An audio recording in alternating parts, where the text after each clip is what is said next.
Magandang gabi po sa inyong lahat. Magandang gabi, Father. At tayo po ngayon ay nasa ikapito, no?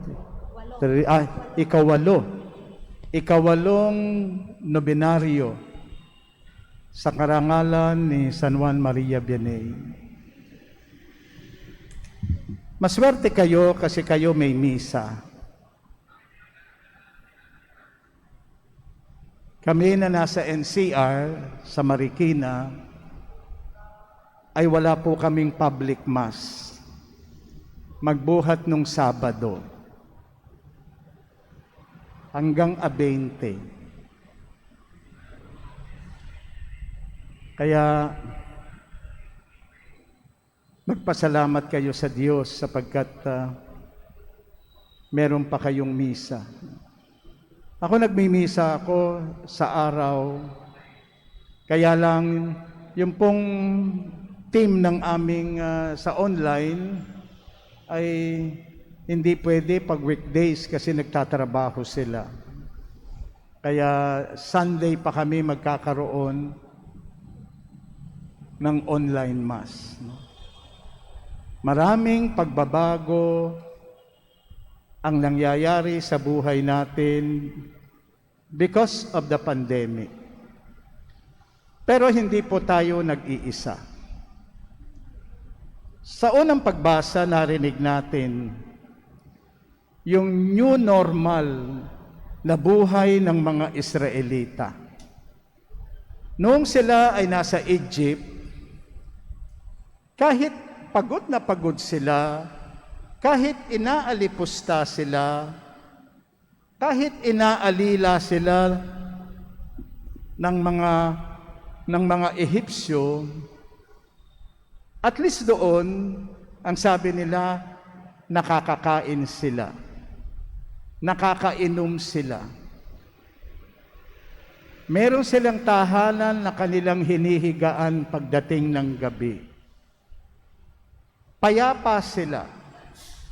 Pero nang lumabas sila sa Egypt at sila ay naglalakad sa ilang at dinanas nila yung bagong buhay, yung kanilang new normal. Tandaan po ninyo, no? 40 years silang paikot-ikot sa ilang. Yung bagong buhay nila.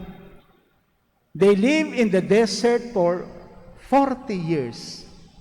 Naghahanap ng tubig, naghahanap ng pagkain, naghahanap ng lugar na kanilang matitirhan. Hinahanap nila ang lupang pangako. Complain sila ng complain kay Moises. Mabuti pa nung nandun tayo sa Egypt, hindi natin nararanasan itong bagong buhay na ito, itong new normal nila. 40 years. Samantalang tayo, wala pang 2 taon. At marami din tayong reklamo. Marami din tayong tinatanong. Marami din tayong hinihingi. Marami din tayong ine-expect. At binubulahaw natin yung ating mga leaders. Yung leader natin sa pamahalaan. Yung leader natin sa simbahan. Nasaan ang pagkain? Nasaan ang ayuda? Mamamatay na lang ba kami rito? At makikita natin, minsan kahit si Moises ay natutuliro, nag-aalala, kaya nagko-complain siya sa Panginoon. Bakit mo kami ginaganito? Bakit mo ako ginawang leader ng mga tao? At pagkatapos ay ganito lang yung maririnig ko, yung mga reklamo nila. Ganyan din yung naririnig natin. Father, nasa ng tulong? Nasaan ang pag-aalala ng simbahan? Nasaan ang pag-aalala ng gobyerno? Asa ng ayuda? Asa ng pagkain? Hindi tayo naiiba sa kanila. Pero sila hindi natin masisisi, no? 40 years. Samantalang tayo, sabi ko nga, wala pa tayong 2 taon. Meron na ba? No. 1 year pa lang nung March, no? Wala pa tayong 2 taon. What if kung 40 years din ito? Oh my God. What if kung 40 years din ito? Ganyan din po, merong isang kwento si St. John Mary Vianney, nung siya'y nagpapari pa, na tiyempo yung kanyang buhay sa revolusyon sa Europe during that time. Kaya yung kanyang pagpapare nauudlot at napuputol because of the revolution, because of the war na nangyayari noon sa Europe.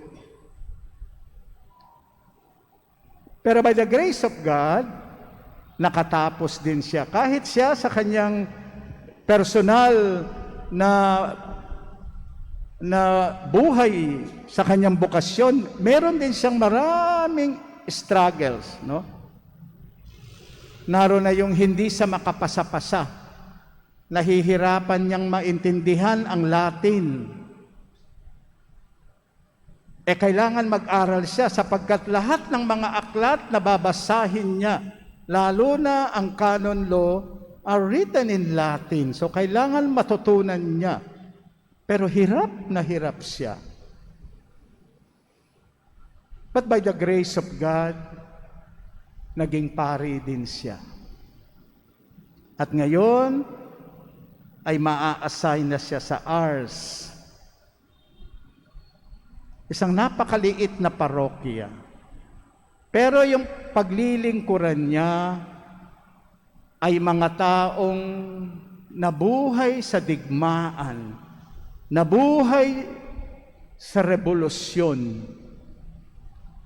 Ang tagal-tagal nila, yung sukat ng revolusyon na yon ay hindi sila nagsabuhay ng kanilang pananampalataya. Wala silang religion during that time because of the war. They believe in God, they did not forget God, pero wala silang pananampalataya. Hindi sila nagsasabuhay ng pananampalataya. Kaya pagdating ni St. John Mary Vianney, nagtaka siya, no? Kakaunti lang sila, pero hindi sila nagsasabuhay ng pananampalataya. Kaya hirap na naman siyang mag-umpisa sa kanyang bagong parokya. Ang mga tao'y naghihirap. Hindi lamang sa kanilang personal na buhay, kundi mas lalo sa kanilang psychological, no? Kasi yung dinanas nilang digmaan, yung dinanas nilang gutom, yung dinanas nilang gulo, dala-dala nila ito sa kanilang pagkatao.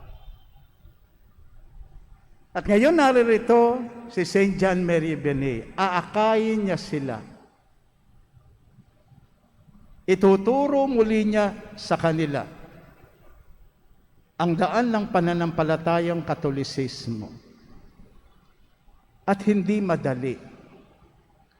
Pero nagtiyaga siya. Nagbigay siya ng maraming oras. He really dedicated his life, his whole life. At sa araw-araw, no, sinasabi sa atin, no, 12 to 18 hours siyang nasa kompesyonaryo. Naghihintay. You could just imagine, wala man pong 400 sa parishioners niya. At pagkatapos magtitiis siya na magpapakumpisal ng 18 oras. Hinihintay niya yung mga dumarating. Minsan walang dumarating, pero he stayed. Nagtiis siya. Pinatunayan niya sa mga tao na tapat siya sa kanyang responsibilidad. Hindi siya nanghina. Hindi siya nawalan ng pananampalataya. Naghintay siya. Nagtiis siya. Sumunod siya. Darating ang araw, lalapit din ang mga tao sa Diyos. Lalapit din ang mga tao sa simbahan. And John Mary Vianney waited. He waited.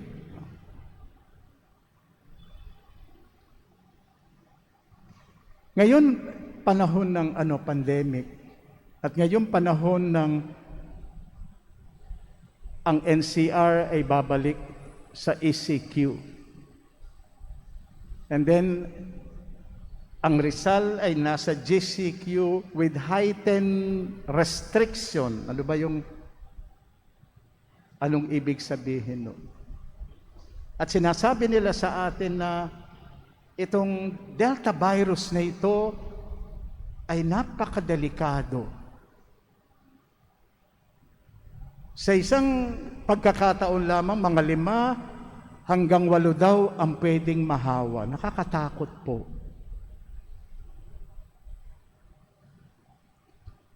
Alam po ninyo, nung dapuan ako ng COVID, nung nakarang April, nagsimula po ng March 30, naramdaman ko na yung mga symptoms.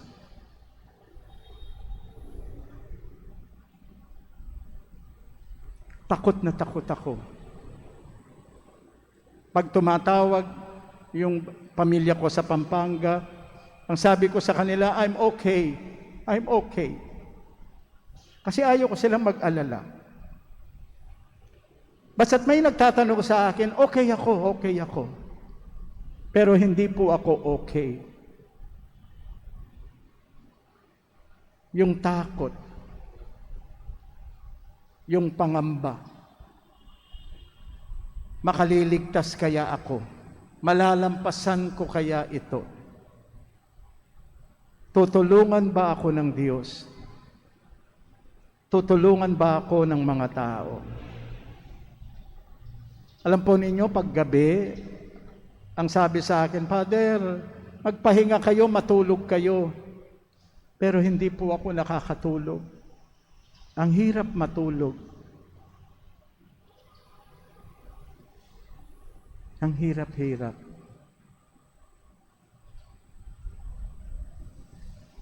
Pero by the grace of God, nalampasan po ito. Maraming tumulong. Maraming nagkukumusta. Maraming nagpapahayag ng kanilang binibigyan ka ng lakas. Father, magpahinga ka, lakasan mong loob mo. Ang dami-dami pong ganun. At sa palagay ko, yun ang napakahalagang bagay. Kaya sa ating gospel, no, nung namomroblema ang mga alagad kung ano ang kanilang itutulong at ibibigay dito sa mga taong nangangailangan ng pagkain. And then the Lord told them, kayo ang magbigay sa kanila ng makakain. Hindi sinabi ng Panginoon, akong bahala. Akong bahala. Marami akong koneksyon. Marami tayong malalapitan. Marami tayong hihingan. But then Jesus is telling His disciples, kayo ang magbigay sa kanila ng makakain.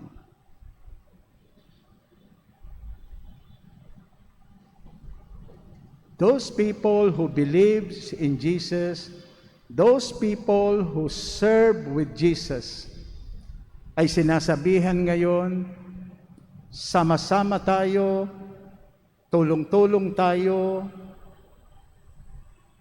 na magpakain sa mga wala ng makain.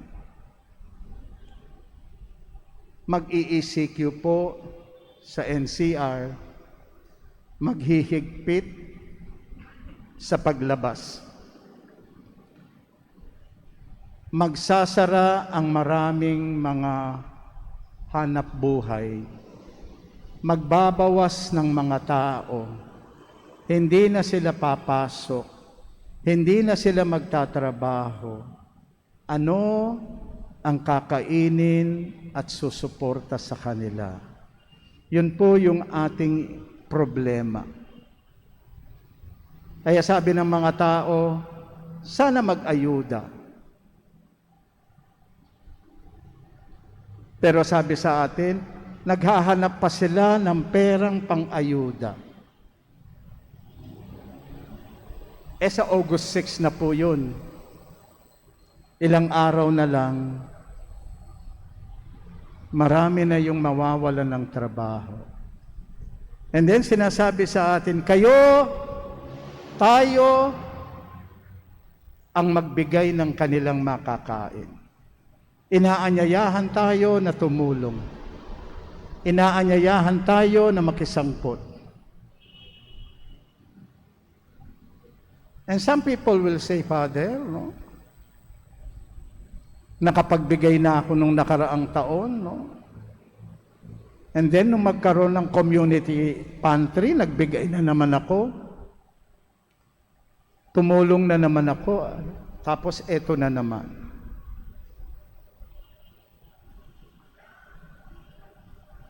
Mararamdaman talaga po natin ito. Pero tinatanong tayo at tinatawag tayo sa pananampalataya natin. Tumulong tayo. Makiisa tayo, makisangkot tayo. Kahit lilimang isda na lang, o lilimang tinapay at dadalawang isda. Alam po ninyo, sa ibang version ng ating gospel, ay itinuro ng mga alagad, meron po ditong isang bata na may dalang 5 tinapay na cebada at saka 2 isda. Dito naman, meron lang po tayo, no? Sa kanila galing, meron lang po tayong 5 tinapay na cebada at 2 isda. Pero sinasabi sa atin, kahit kokonti na lang, try to share. Try to help and try to give. Yan po yung mensahe sa atin. Even St. John Mary Vianney in his life, talagang sinikap niya na maibigay niya ang sarili niya sa paglilingkod. Kahit kung minsan napaka-imposible nung mga pagkakataon. Naka-imposible yung mga oras. But He wants to serve. And He wants to help. Kaya sana po, ganun din tayo. Alam ko, hindi po marami yung ating biyaya.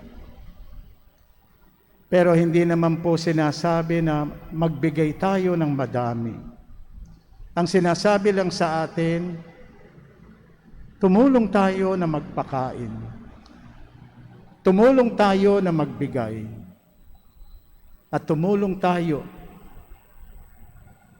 para sama-sama nating maihahon ang ating sarili sa pandemyang ito. Mag-ingat po tayo. Minsan parang ang feeling ko, hindi na natin sineseryoso itong Delta virus na ito. Sineseryoso ho ba ninyo?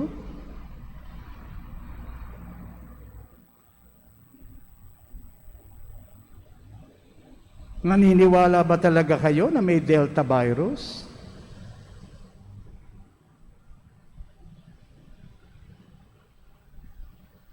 Makikita po natin yan sa ating pang-araw-araw na pamumuhay. Sa ating pang-araw-araw pag lumalabas tayo, kung saan tayo nagpupunta. Be safe, no? Pag nagte-text tayo, sasabihin natin, keep safe.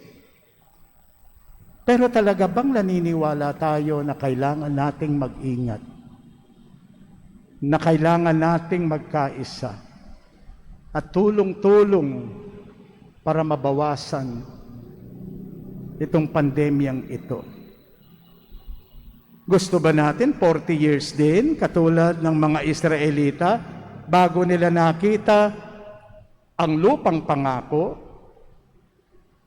Handa ba tayo sa 40 years bago talaga tayo makalabas sa pandemyang ito?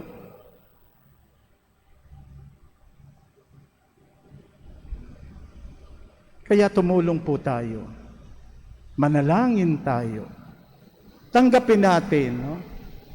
Minsan may mga tao na hindi pa tumatanggap sa sitwasyon natin sa pandemic. Marami pa ring tao ang nagdi-deny, hindi ako mahahawa. Unless natanggapin mo ito, ay hindi ka makasusunod at hindi ka makagagawa. Kasi kapag tinanggap mo na ganito yung ating situation, ay makakakilos ka, makakagawa ka, makakasunod ka, makakatulong ka. Because you know at naniniwala ka na ganito talaga yung ating situation. Sinasabi ng Diyos kay Moises, magagawa mo ito. I will be with you. Kaya nung tanggapin ni Moises na ganito talaga katigas ang mga ulo ng mga Israelita, nagawa niya silang pamahalaan. Nagawa niya silang iligtas. At kapag may problema, lagi siyang nagdarasal. Tayo po ba nagdarasal talaga sa pandemyang ito? Do you really pray? Yung talagang nananalangin tayo at talagang hinihingi natin sa langit.